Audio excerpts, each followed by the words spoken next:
एक ही व्यक्ति एक ही परिवार में अगर जन्म लेगा तो उसे ही कांग्रेस में सारे अधिकार लेने का अधिकार मिलेगा। इमरान मसूद ने बोला प्रियंका लाओ राहुल हटाओ। राहुल जी के भांजे भांजी कांग्रेस चलाएंगे। स्वामी विवेकानंद जी के सपना को साकार करने वाले कर्मयोगी हैं। दिग्विजय सिंह ने कोई ऐसी बात संगठन में बदलाव की बात नहीं। देखिए, राहुल गांधी के खिलाफ लगातार जनमत तो है ही, उनके एलाय पार्टनर्स भी उनको सीरियसली नहीं लेते, संगत भी है, चाहे वो उमर अब्दुल्ला हो चाहे वो टीएमसी हो।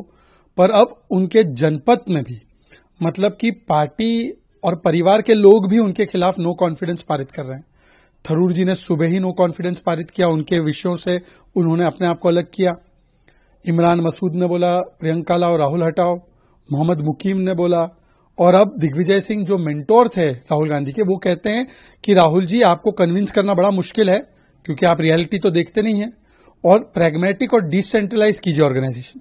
मतलब राहुल जी की जो वोट चोरी की बातें हैं उनको रिजेक्ट किया, संगठन कमजोर हुआ है उसके बारे में बताया, संगठन में लोकतंत्र नहीं है, सेंट्रलाइज है ये बताया।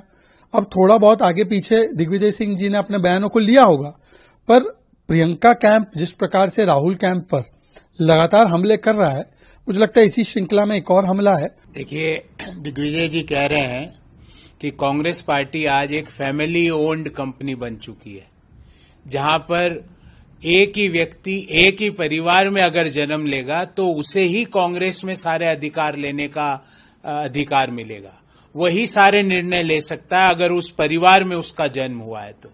अभी तो देखते जाइए, भांजे भांजी आएंगे वही कांग्रेस चलाएंगे, तो कुछ दिनों बाद राहुल जी के भांजे भांजी कांग्रेस चलाएंगे, क्योंकि और व्यक्ति कांग्रेस पार्टी में आगे नहीं बढ़ सकता।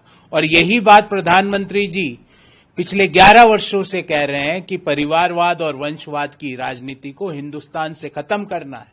कोई व्यक्ति जनप्रतिनिधि इसलिए नहीं बन सकता कि उसके पिताजी, उसके माताजी, उसके चाचा जी, उसके काका जी, उसके नाना जी, उसके पड़नाना जी, उसके दादाजी फलाना रहे, इसलिए देश में उनको नेतृत्व नहीं दिया जा सकता। देश का नेतृत्व वो करेगा जिसके मन में देश के प्रति त्याग, समर्पण, सर्वोच्च न्यौछावर करने की इच्छा शक्ति हो, वही देश का नेतृत्व करेगा। इसीलिए प्रधानमंत्री नरेंद्र मोदी जी आज भी और आने वाले कई सालों तक देश का नेतृत्व करते जाएंगे। तो दिग्विजय जी कह रहे हैं कि कांग्रेस के सारे निर्णय गांधी परिवार के लोग लेते हैं। यही बात वो कह रहे हैं कि सेंट्रलाइजेशन ऑफ पावर हो चुकी है कांग्रेस पार्टी में, और यही बात मैंने भी जब कांग्रेस पार्टी से त्यागपत्र दिया था तो यही बात मैंने लिखी थी। देश के प्रधानमंत्री जी 21वीं भारत स्वामी विवेकानंद जी के सपना को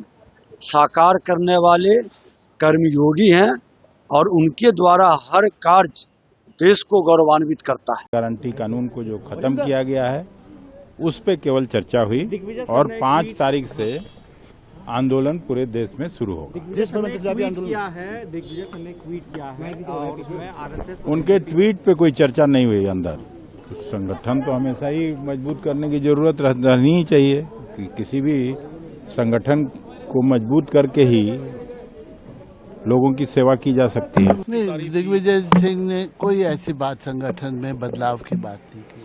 नहीं, आरएसएस की तारीफ की उन्होंने संघ की कि कैसे आरएसएस के लोग। अगर आप ये वीडियो YouTube पर देख रहे हैं तो हमारे चैनल को सब्सक्राइब कर बेल आइकन दबाएं, और Facebook पर देख रहे हैं तो हमारे पेज को लाइक करें।